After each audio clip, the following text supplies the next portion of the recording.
morning. Good morning. I've been a prayer chaplain for 2 years.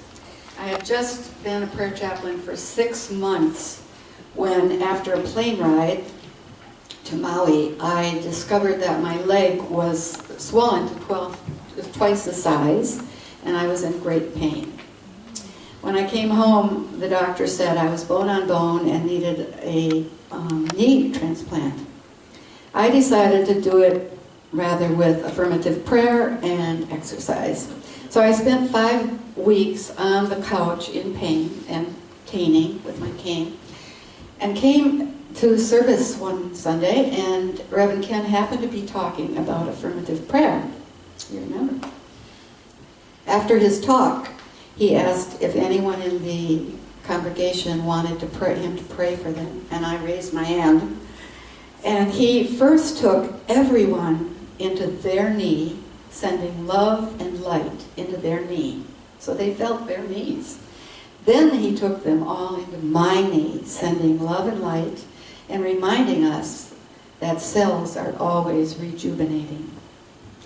Well, I left that service with, I had the cane, but I didn't use it. No pain, no pain, no pain.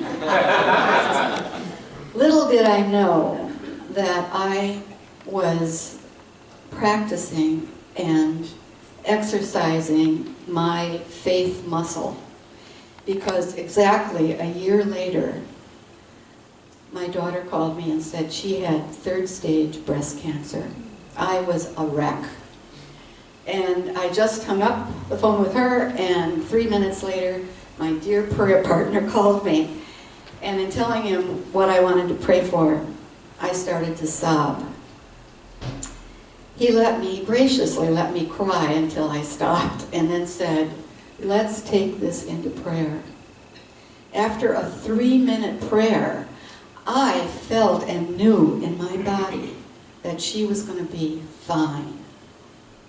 The next day, another prayer partner called me and told me about Lynn McTaggart, who wrote the book, The Power of 8. She was actually on the Unity magazine last month. Yeah. I went out and bought the book and read it and started to call people I knew all over the United States, and formed 2 groups of 12 people that committed to meet together in the ether for 10 minutes a week.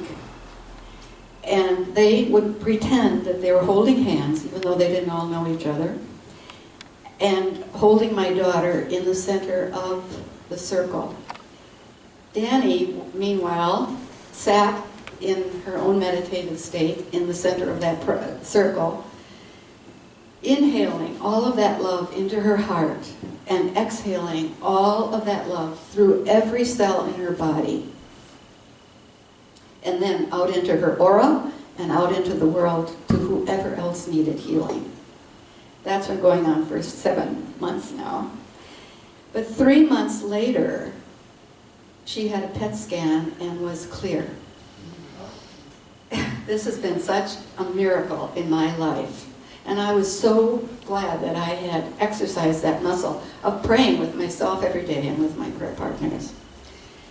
What has happened for Danny is that even though she grew up in a household that was meditating, meditators, she always kind of held it like this. Now she has a strong meditation practice and uses affirmative prayer. And of course, she is also using a lot of holistic methods to do her healing. I am so very grateful for this community where I really learned what positive thoughts, and I mean, I've always been very positive, but I really learned the power of positive thought. I'm so grateful for the people in this community. I love all of you so much, especially our wonderful ministers. And I am also very grateful to be a prayer chaplain. Thank you.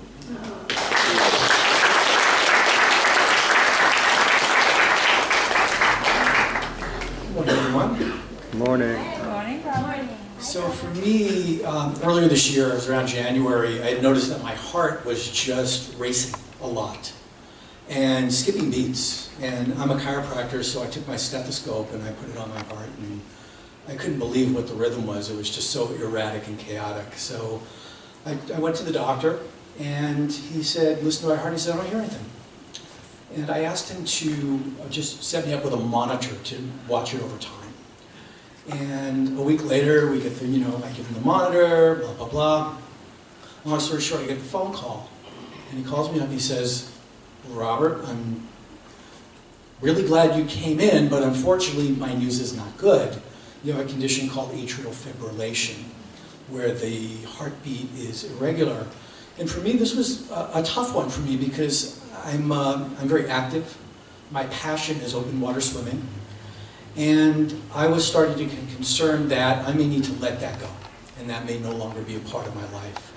And if I really be honest about how I was feeling, a big part of my identity is based upon my ability to endure and overcome. So there was a sense of that being taken away.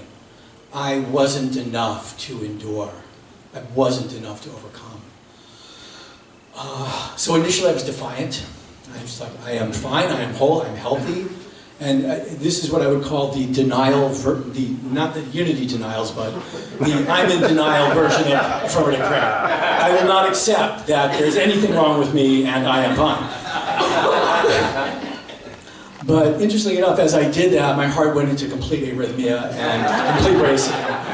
And I knew there must be another way. So I started to affirm a few things. Number one, that I'm whole, I'm healthy no matter what. The second thing I started to affirm was that I can take care of myself and still enjoy my life. And the third thing I started to affirm, and this was the hardest one, and my wife knows, is that I can actually experience my emotions.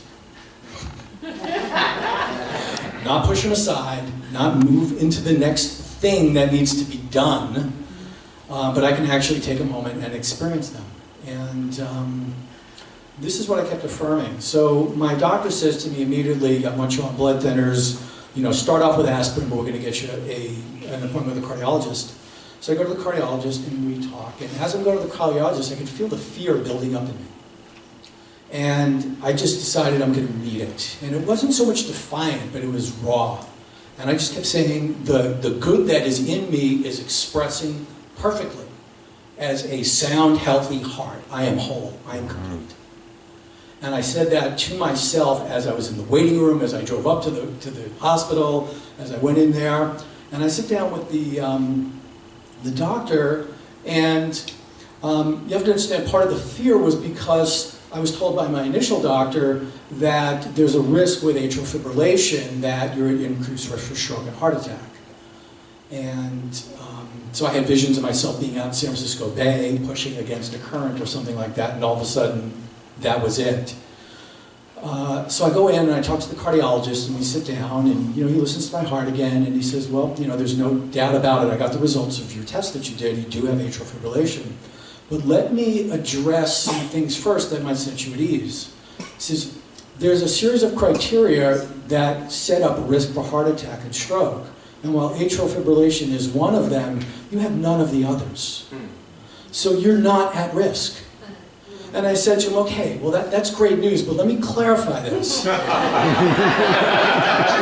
My sport of choice is jumping into 50-degree water and swimming for 2 to 3 hours. There's a little bit of a blood pressure and heart rate spike that happens. And I said, what do you think? And he says, you're okay to do that. I said, you see no reason to restrict it. And he says, no. And, I went one step further and I said, my other thing that I do is that I swim against current. So it's very possible I could be going at max heart rate, like a stress test, for 15 minutes as I do this. I said, is there anything in my condition that says I shouldn't be doing this? Because, I want to do it, but I don't want to be stupid about it. And he says, no. He says, what's going to happen if the HFib kicks in is you will probably be tired.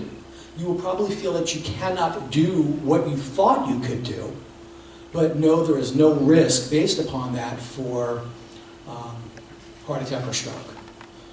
So I left with great news. And what I did was, I just started to take it easy, and I looked at different ways to change my life, to take it easy. And I'm by no means good at this. I'm just so good at pushing and enduring and going to the next thing. It's so ingrained. But I started to be able to develop a practice of meditation. I was working with a couple of healers, and I was slowing it down where I could actually experience the emotions that were coming up while they were coming up, or even a little bit later. And in doing that, I noticed my heart rate started to calm down. The arrhythmias were less erratic. And right now, I'd say I'm at about 70% improvement with no medications, right, no surgical procedures. And I truly believe that it is possible and that it can happen, that this will completely go away.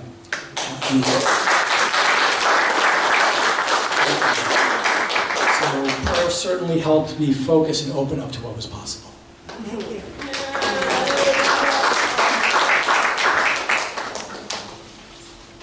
Good morning. Good morning. It's my pleasure to be here and share some of what being a prayer chaplain or affirmative prayer has done for me.